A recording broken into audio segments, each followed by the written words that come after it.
RTB 101, where we discuss practical questions to help equip you to share your faith more effectively.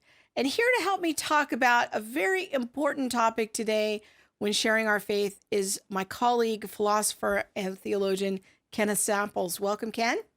Hi, Krista. We're going to talk about a chapter from your book today, your brand new book. Maybe you can tell us first what the title of the book is and why you wrote it. Yeah, the title is Christianity Crossexamined. Is it rational, relevant, and good? And one of the reasons I wrote it is because I think today people not only have questions about the truth of Christianity, they have serious doubts about whether Christianity has been a good force in the world. So I look at both truth questions and moral questions. That's really interesting, because there has been kind of a shift I've noticed in the recent decades where we used to talk in apologetics a lot about the question, does God exist? Now we're finding ourselves increasingly in conversations about, is God really good? Can we trust him? Yeah. So I'm imagining it addresses some of those questions. Yeah, kind of a movement from modernism to postmodernism, if you will. Yeah, that's good. Now, I saw that one of the chapters is entitled, Isn't Christianity Hopelessly Divided, or Christendom Hopelessly Divided? Yeah. I think it's a very provocative question. It really got my attention because that issue comes up a lot for me when I'm sharing my faith with non-Christians. They want to know, well, if Christianity is true, why are you so divided? I'm wondering if you've encountered that objection as well.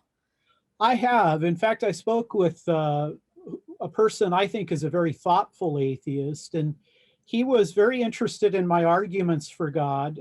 But at the end, he said, Ken, you make an interesting case, but which Christianity? It seems like they're all pulling in different directions. And so I've heard this from very thoughtful people who don't hold the Christian worldview. That's interesting because I have as well. So maybe a place to start is, is that just a perception or is that a reality that Christianity is going in all of these different directions?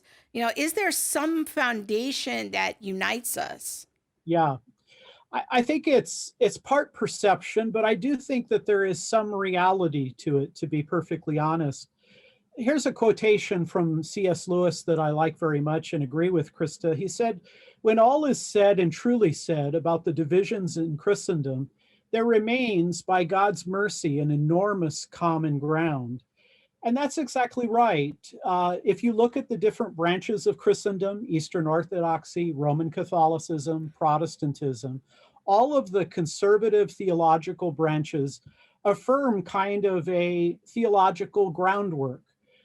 It's seen in the Nicene Creed, for example. We all believe we have deep connections on doctrine, on values, and in our basic worldview, the Trinity, the Incarnation, the Atonement, the Resurrection, our view of the Imago Dei, people are made in the image of God and have value, and then our view of worldview, that there is creation, fall, redemption, consummation. So I think non-believers kind of fail to see that critical common ground. But I also must say there are Christians, it seems to me, sometimes they're even in my own denomination, that don't seem very interested in promoting unity and charity among Christians. That's a really good point. I think that sometimes we fail to be vocal about the things that we do share in common.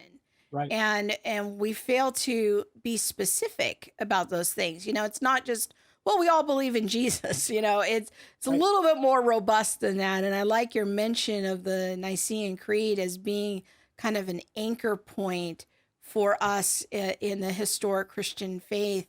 But also that we can recognize there are deep problems with divisions, and maybe more publicly, in particular among Protestants in the Protestant branch of Christendom. And so I'm wondering if you've had any strategies over the years that have been helpful as you talk to people about these very real divisions. Yeah, in my own personal ministry, and I really try to bring this to Reasons to Believe as well, I contend for the truth.